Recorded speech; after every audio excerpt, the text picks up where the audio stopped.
Nigel Farage has explained how the European Union will collapse, but raised concern that there is a danger that the idiots in Brussels could be replaced with something much worse. Nigel Farage has said that the European Union will not be able to come back from the coronavirus crisis that has ravaged the bloc.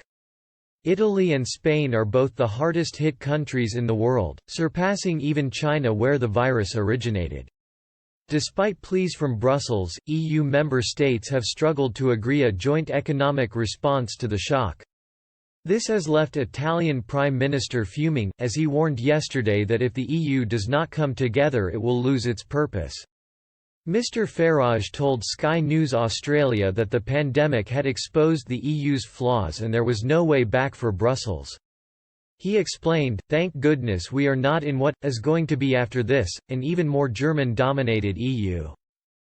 Sky News host Rowan Dean responded, "It has taken just one nanoparticle, one virus, to expose how hopelessly useless the EU is."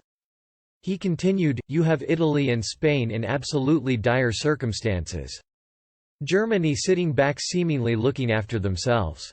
The French are busy lecturing everyone else. The EU surely has to realize it's over now." Mr Farage agreed, saying, "Death is a national concern and not a concern for some vague supranational state. And that is why the borders have been reimposed.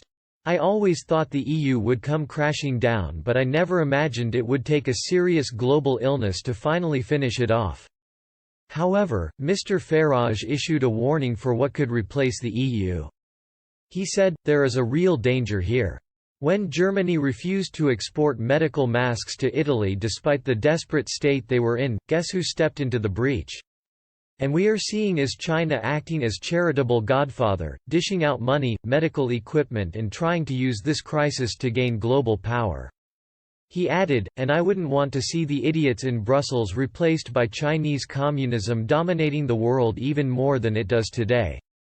In the last month, China has sent planeloads of ventilators, masks and medics to Italy and France, when the EU was slow to help its own member states.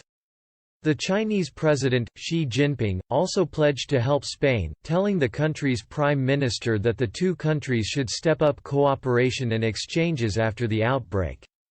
The UK has warned that China is in for a reckoning after the outbreak, with Michael Gove blasting them today for failing to reveal the true scale of the coronavirus.